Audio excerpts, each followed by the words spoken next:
Welcome, good morning, Erin and Mark of Kimchi Pop. Thank you for your time and welcome on my channel. Thanks. Thanks for having us. So yeah, we would like to know a bit more about yourself, about your background.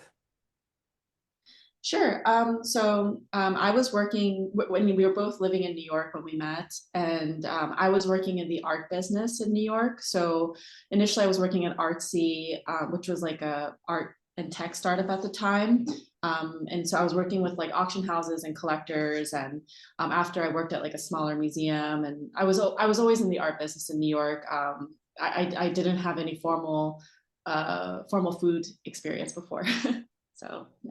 Yeah, and I started my career in the art business many years ago, and then at, like auction houses like Sotheby's Christie's, and then had my own art project through which I got into selling real estate, especially like lofts downtown. And so yeah, I was there for about 15 years all in before we moved to Italy. Oh, okay. So welcome to Italy, guys. So Thank you. I've been here a little bit, but it's great still. Yeah. yeah. So how did you come up with the idea of creating Kimchi Pop? You want to take? Yeah, I mean, I guess we moved to Italy. We obviously fell in love with Italian food and culture, and I think the one thing that we were used to in the U.S. that we had a little bit of trouble finding here was kimchi. So Erin's obviously Korean, and Koreans sort of can't live without it, and I learned to not be able to live without it. And so we got here, and like I said, we love Italian food. But after like just a couple days, she was like starting to go around to the Chinatown to try and find kimchi, and you could find it, but it was mostly imported varieties that are kind of mass produced and have a bunch of preservatives. So we were used to so many options in the U.S. and we decided to start making our own, experimenting with our own, which we did, and then our friends asked us for it, and then their friends asked for it, and we've seen the enormous growth of kimchi and Korean food in the last 10 years, and in the US. And so we just saw the opportunity, and Erin one day had the idea. She's like, we should start a business. And I was like, yeah, it's great. Yeah, because in the US, like, obviously I grew up eating kimchi my entire life, but in the US, you could only find it at this place called H Mart or Hana H Mart in Korea, or in the US. And like when I was growing up, but then like, I guess about 10 years ago, all of a sudden it was in all of the like national grocery stores, and Whole Foods, which is owned by Amazon. Like we just saw it there was like an explosion, and some of the early starters, like the early local home, local homegrown brands started doing extremely well. So we came here, and then we also saw an opportunity eventually. So yeah. So first it was for us, and then we realized it could be something that would take off here eventually. Yeah. Yeah, I think that is changing in Italy as well. You can find more Korean food products, Korean kimchi as well. So is this something that like trying to start this project in Italy is something that was like concerning, considering like how big it is the food culture here? Or did you have any doubts about it? I think in some ways it was the food culture that inspired us to do it in the first place, right? Like I don't think in the United States I didn't really care that much about the food, but I mean in Italy the quality is so high everywhere. It's so good that it actually made us care about food a lot more. And so one thing with the kimchi being imported is a little bit different. And like so much of Italian food is really fresh, really local. And we wanted to make a kimchi that was like that. So we see it as kind of inspired by and kind of in line with that Italian quality that really changed the way we saw things. Yeah. And so you think it fits well with the Italian food culture in this sense? Yeah, we really think so. I mean, first of all, like what Mark said, that there seems to be a really strong appreciation here for locally grown, like local and very like fresh ingredients. And so Kimchi Pop, we also really want to stick to like, we want to make fresh ingredients, and we've fermented in small batches, and you basically like, we make it in Lake Como, and we bring it to the store like right after it ferments. So it's like if you order it online, you get a really fresh batch. While if you know, go to the grocery store or like the Asian market, and you'll get like the imported version. It's, you know, it's good, but like it took a long time to get there. It's also usually has some sort of like xanthan gum or something in it that isn't natural. So we wanted to make it natural and complete all natural ingredients. Yeah, we use Italian steel tanks to ferment it, and we use Italian glass to package it as well. So we try to really make it in Italy as much as we can. I mean, I think it's versatile. It goes kind of well with some Italian food too. Yeah, like we tried some fusions. Yeah, so that's the other part. Like a very important part of our business model is collaborating with Italian businesses, Italian bars, restaurants, because like the incredible thing about kimchi, as you probably know, is that it's very versatile. Like in Korea, we eat it with literally everything, like every meal, breakfast, lunch, dinner, honestly. And also there's a lot of like fusion opportunities. Like you could put kimchi on cheeseburgers, tacos, hot dogs. And honestly, in the US, I've seen, I don't know, this may be shocking, but in the US, we've seen chefs put kimchi in like various different types of pastas. So maybe not. I've seen it. Yeah. So we've seen that so there's a lot of different things you can do with kimchi.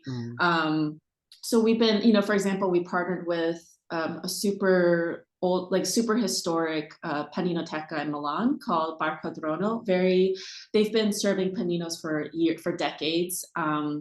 And so we partnered with them and they created a kimchi panino, like a panino using our kimchi during Milano Design Week. We also we love the aperitivo culture in Italy. So we also worked with Pali Noodle Bar, one of the first natural wine bars in Milan, where they created a menu using our kimchi for a special aperitivo night. So they basically, one of the things that they made was a crostone with mussels and provolone and our kimchi, and it was amazing. So like our part of our business model is to work with these amazing local Italian businesses with Italian food and doing like fun collaborations with them. Yeah, we love seeing what they come up with. Yeah, you know, what their ideas are. Yeah, they all sound delicious. Delicious, actually. I'd like to try. We want to come to Napoli soon. we have to arrange something. Yeah, and I think Milan is also a choice, like a conscious choice. I mean, to do this more like fusion project to integrate international culture into Italy, right? Yeah, I think just due to the nature of Milan and international nature of it, it's a good place to start that because people see those possibilities. Yeah. But we love Napoli. Yeah, we do. The food is amazing. The food is amazing. I don't know. It would be better, a dream. better than Milan, probably. No, don't say that.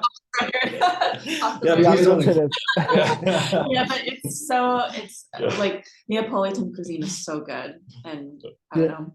Yeah, I hope we can. Yeah, you can visit. We can maybe plan something together in the future. Yeah, would be great.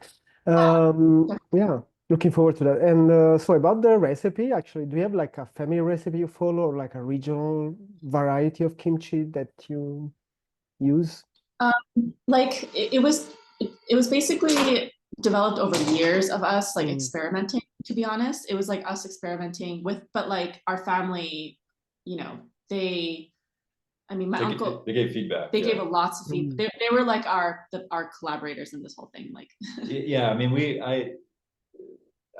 the biggest validation for me was when my mother-in-law tried it and said it was amazing. And she I love her. She would have told us if it wasn't good, she would have had no problem just telling me right away. So she's very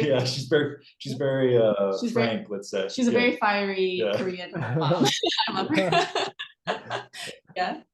She would have told it. Yeah. So it was like, I mean, we came up with this idea in 2021 and we launched 2022. No, 2021. 2021. Yeah, so it's been almost 4 years. Yeah, it's just like making kimchi, experimenting it, giving it to people, giving it to family, getting feed. You know, it was like, and I think we've developed an incredible, like a really good fresh product. We have to send you a jar. Actually, yeah, please. I'd love to try. And about like the Korean food culture, is there anything that fascinates you? Something that you really like? Yeah, this is such a good question because so like the more I live in Italy, the more similarities I see between Korean and Italian culture. So like the one thing that we did when we first moved to Italy, we just didn't really realized just how much how much diversity there is in regional cooking. So like you go to Liguria and you eat pesto pasta, or like you go to Napoli and you eat like fresh mozzarella on pizza. You go to, I mean, and then also in Lombardia you have like polenta and ossobuco and things like that. In Korea, it's exactly the same. Like every region you travel to every region, you have very strong regional culinary culture there. So like as a starting point, like in Seoul, you know, like the thing that comes from Seoul and that, you know, is tteokbokki, which is like the rice cakes, and it's like a street food, but like it comes from the Joseon dynasty, because it would like they would serve tteokbokki, the rice cakes, in like royal banquets. And and because of that culture, it eventually stuck around and became like this huge street food sensation in Seoul. And then you go to Busan, which is like a coastal city. And Busan was actually one of the places where a lot of the North Korean refugees went, like the Korean refugees went to after the Korean War. So in North Korea, you get, you have this amazing dish called naengmyeon, which is like the cold noodles in broth made out of buckwheat.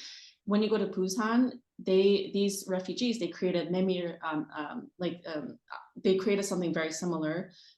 It's called milmyeon. I don't know if you've heard of that version, milmyeon, but it's made out of wheat noodles instead of buckwheat, because wheat was much more available then, and you know they were homesick for their own cuisine.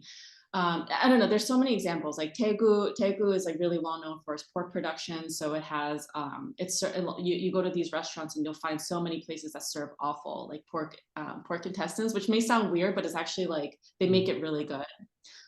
So it's so many similarities in that sense. You know, we also have this culture of anju, which is very similar to aperitivo. When you go to the bar, you get a drink, they'll give you food, you know, so like, there's so many similarities, which I really love, and I keep discovering more as I go on, as I live here. So both cultures, I think, have such a huge emphasis on the food and the meal as a way of bringing people together. Like I think it's like such an important time, a way to share your culture with people. So yeah, and I think that I mean, like for example, you know, we would get invited to our Italian friends' homes, like their family homes with their mom. Their mothers are always like, oh, like, have you eaten yet? Like, here's like, you know, they always want to like give you food. I mean, it's the same, it's the exact same in Korean culture. And I know a lot of cultures have this as well. So that's a beautiful thing. But I really do think the regional variety aspect is super interesting. Yeah. Yeah, I agree. It's one of the first thing that I noticed when I started like learning about Korean food and being there. It's something that really hit me. Like, oh, feels somehow very familiar, somehow comfortable, and I was like, oh, those things common, yeah. And do you have any favorite dish by using kimchi that you like to cook? Or so many. Yeah. So many. Right? If for the kimchi, with kimchi as the main ingredient, I have to say hands down kimchi jjigae, because it's like, I mean, it's hands down my favorite. And when you use like our aged kimchi, it's just so good. Like the kimchi that's been like fermenting for months. But I really just love like a bowl of rice, a broth, like a nice broth, like miyeokguk or something like that, and kimchi. Or I love chanchiguksu, which means party noodles, where you put in noodles in like anchovy broth and like sauteed zucchini, carrots, and then also kimchi, which is like a crucial part of it. It's amazing. So that's my favorite. Yeah, it's a tough call for me. I think I like kimchi jjigae maybe as well, but also kimchi jeon, the pancakes, and but I just like to put it on almost everything now, like especially like pork or eggs, really anything. Yeah, it's fantastic. Kimchi and pork, and kimchi and eggs are great combinations. Yeah, this is making me hungry. It's almost lunchtime. So where we can find the kimchi pop? You mentioned you collaborate with the restaurants, bars, but can we also find it in the shelves? Yes, so you could find it right now. We are in Milan and Lecco. So we're in Katai in Milan, which is a big, really big, amazing Asian grocery store, and then Asian Eats in Lecco, which is a really amazing store run by a nice couple, Angela and Hazel. And then we're expanding to other cities in the near future here, and then also but if you're outside of a major city, you can order it online. We sell through the website. We ship everywhere in Italy. So, and what about your future plans for like new products or expanding the business? What's the plans? So yeah, we plan to become the market leader in Korean food products in Italy and then also the rest of the EU. So we are definitely developing new products. We're gonna have a vegan kimchi soon because you know kimchi, our kimchi uses our kimchi uses anchovy sauce, and and we're gonna develop. And there's like so many different types of kimchi out there. We'll definitely have other types of kimchi on the market. We're doing some testing to see which ones are the most popular. Yeah. And then we'll hope to get them launched and share it with Italy and with other countries in Europe. Yeah. Sounds great. So guys, thank you so much for your time. I'm looking forward to try kimchi pop as well. And send us your address and we'll mail you. I will. So you can And, try some. looking forward to it, and I wish you all the best. And thank you for your time. Thank you. Thank you for your time. Thank you.